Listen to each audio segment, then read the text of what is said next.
Quando nós pensamos em contratos no geral, nós nos deparamos sempre com duas questões básicas que nos preocupamos. Com a relação entre as partes, que precisa ser formalizada, e com um modelo, que talvez nós até já tenhamos no escritório para aplicar naquela situação. Mas quando nós falamos em contratos empresariais, nós nos deparamos com uma outra realidade. Esse contrato ele vai estar inserido dentro de um contexto muito maior e precisa estar alinhado com esse contexto. Ele não vai simplesmente formalizar a relação daquela empresa com aquele fornecedor, daquela empresa com aquele consumidor, enfim, ele não vai simplesmente regulamentar essa relação. Ele vai estar inserido dentro de uma cadeia muito maior que precisa também ser analisada pelo advogado empresarial. Nos contratos simples, exemplificando, nos contratos mais simples, que relacionam apenas duas partes, como por exemplo na locação de um imóvel, na compra e venda de um imóvel, nós vamos nos preocupar com o que vai acontecer entre aquelas duas pessoas exclusivamente naquela situação. No direito à propriedade, nós vamos nos pautar na capacidade de compra do comprador, na capacidade de pagamento, ou no contrato de locação nós vamos nos preocupar com as garantias. É o máximo de situações que nós nos preocupamos fora desses contratos. Nos contratos empresariais, por um outro lado, nós vamos nos preocupar com toda a dinâmica da empresa, com toda a gestão, com toda a estratégia que a empresa está construindo e que aquele contrato está sendo inserido. E nesse contexto, modelos de contrato às vezes não satisfazem aquela relação, porque os modelos eles não preveem o que está acontecendo fora. Talvez o contrato que tu finalize seja um contrato meio padrão, que rege exclusivamente aquela situação, mas ele é pensado, analisado e construído considerando todos os outros pontos que estão presentes naquela empresa, naquela situação e que vai interferir no cumprimento ou não daquele contrato, nas exigências ou não que aquele contrato pode ter. Por exemplo, um exemplo bem simples de compra e venda de produtos, comercialização de produtos. São contratos de compra e venda executados por uma empresa e o consumidor aceita esse contrato. Quando a empresa vai construir a forma de venda dela, ela vai ter que prever as outras situações que decorrem daquele contrato e que nem sempre estão previstas ali, mas que ela vai ter que considerar o prazo de entrega, a forma de pagamento. A sua forma de pagamento está diretamente vinculada aos pagamentos dos seus fornecedores. Por exemplo, se você faz um parcelamento com os teus fornecedores para pagamento de 15 em 15 dias e os teus contratos com os teus clientes, ele é mensal, os pagamentos são mensais, como que isso vai fechar? Tem toda uma dinâmica que precisa ser construída na empresa para que esse contrato dê certo. Então, a gente vê que questões simples, de contratações simples que acontecem dentro de uma empresa, às vezes são muito mais complexas se a gente for analisar do ponto de vista estratégico da empresa, de toda a cadeia de produção, de toda a cadeia de formação, de toda a construção daquele posicionamento para venda. Outro exemplo, também relacionado a vendas, e que muitas empresas hoje estão passando para as vendas virtuais, tem características próprias desses contratos de vendas virtuais. Nessas questões das vendas virtuais, não só a entrega, que é uma preocupação mais aparente, mais latente, que vai surgir para o empreendedor que está passando para a venda virtual, mas ele também vai ter que construir canais de arrependimento desses clientes, porque a lei prevê esses arrependimentos e o contrato não pode simplesmente excluir esse direito do consumidor.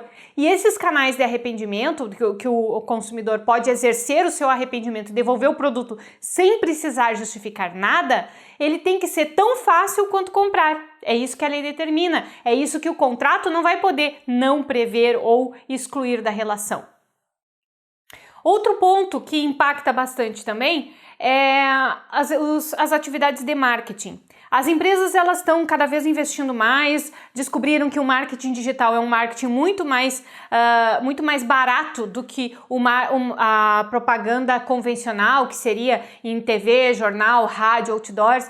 Então, esse marketing ele se tornou mais fácil. Mas aí a empresa também tem que estar preparada para uma maior demanda desses consumidores. E uma maior demanda com esses consumidores vai impactar nos contratos que eles têm com os fornecedores. Esses fornecedores precisam estar preparados para um eventual aumento da demanda. E os contratos têm que ser feitos antes. Então, é um eventual aumento da demanda e os fornecedores têm que estar preparados. Vou dar um exemplo maior do que em pequenas empresas, empreendedores, né, de pequeno porte, que são, por exemplo, a Natura e a Avon. A Natura e a Avon, elas têm fornecedores dos produtos que são vendidos, né, toda a maquiagem, os produtos de beleza, e tem certos produtos que os fornecedores, mesmo sem vender, eles têm que garantir por força do contrato que tem com essas empresas, eles têm que garantir um estoque do dobro do pedido que foi feito. Então, se houver um aumento da demanda daquele produto específico, o fornecedor, por uma obrigação contratual, ele tem que ter à disposição a entrega daquele produto. Então, são contratos que vocês percebem que ele está encaixado numa estratégia de negócios muito mais ampla. E quando nós falamos em pequenas empresas, empreendedores individuais, empresas de pequeno porte, microempresários, nós também podemos, nesse aspecto, fazer alguns ajustes nesses contratos. Porque às vezes as empresas deixam de crescer por não se prepararem, por não preverem em contrato aumento de demanda, por não preverem um aumento da demanda para os seus fornecedores, ou até trocar de fornecedores para fornecedores que realmente vão dar conta, né, dos pedidos que possam aumentar. Então, a gente tem que observar que os contratos empresariais, por às vezes mais simples que eles possam parecer, e o advogado é obrigado a verificar esse contrato dentro da estrutura e da estratégia de negócios, porque senão vai ser mais um contrato que vai formalizar aquela situação específica sem considerar mais nada e que daqui a pouco vai virar mais um problema do que uma solução para o empresário. O advogado empresarial, ele precisa estar constantemente preocupado com as vantagens competitivas que os documentos e os contratos que é produzido para aquela empresa realmente garantam essa vantagem competitiva para o empreendedor. Por quê? Porque ele não pode limitar o crescimento. O contrato ele tem que possibilitar o crescimento e não limitá-lo.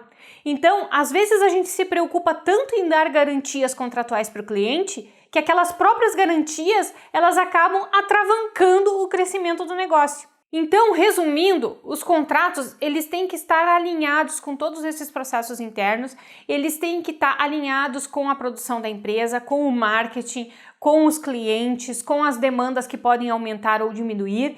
E numa eventual aumento de demanda, quais contratos podem ser impactados? Um que impacta e causa muito prejuízo se não for tratado com antecedência são os contratos trabalhistas. Por exemplo, uma empresa investe em marketing, aumenta a sua demanda, vamos dizer que ela faz um B2B, que é vender para empresas que vão vender ao consumidor final. E tem muitas pequenas empresas que fazem esse tipo de negócio, né? Produzem uma parte do produto, uma embalagem, algo nesse sentido, que vai ser vendida para outras empresas. Aí faz uma campanha de marketing, aumenta bastante os seus clientes, e a demanda aumenta e nesse ponto ela vai ter que criar mais um turno para a fabricação desses produtos. E nesse de criar mais um turno para não aumentar o número de funcionários, faz uma escala e aumenta um turno, não se prepara nas questões trabalhistas, nos contratos trabalhistas individuais, que vão, com certeza, se não forem tratados com antecedência, vão trazer prejuízos. Por exemplo, vamos esperar a demanda aumentar e depois eu me preocupo com as questões trabalhistas.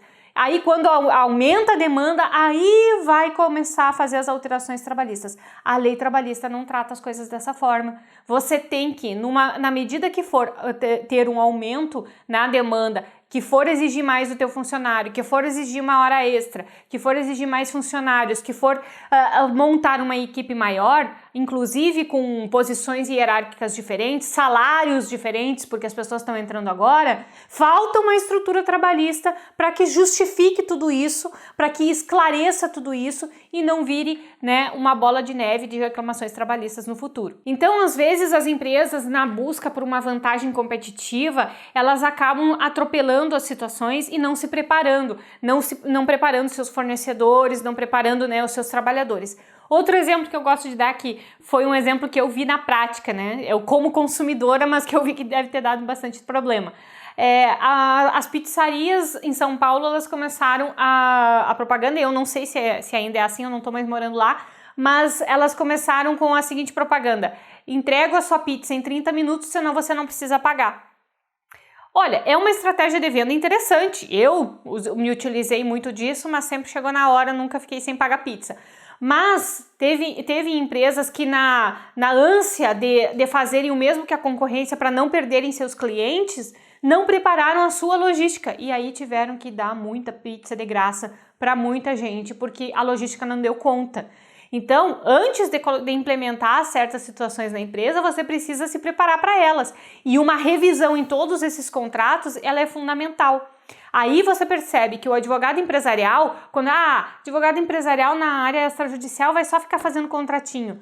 Gente, os contratos alinhados com a estratégia da empresa, verificados com antecedência, eles salvam a empresa. Feitos de modelinho, em cima da hora, de qualquer forma, eles acabam ou atravancando o negócio ou causando mais prejuízos do que vantagens para o empreendedor. Mas aí você vai me dizer que o empreendedor, o empresário, ele não vê vantagem nisso. Ele não vê vantagem numa assessoria jurídica só para revisar contrato. Ele até vê uma vantagem no sentido de atualização desses contratos, deu um monte de problema nos outros, ele quer adequar aqueles, porque geralmente isso que acontece com os empreendedores, deu os problemas aí, nós vamos ajustar os contratos e não o inverso que deveria acontecer. Você vai dizer assim, a maioria das pessoas não entende dessa forma. Bom, aí você precisa então passar para um outro nível, né, de advocacia empresarial, que é também educar o seu cliente para ver as vantagens e as desvantagens de ter ou não ter uma assessoria jurídica. Então, sobre contratos hoje, o que eu tinha para falar era isso, e agora você está pronto para assistir o próximo vídeo que vai aparecer na sua tela.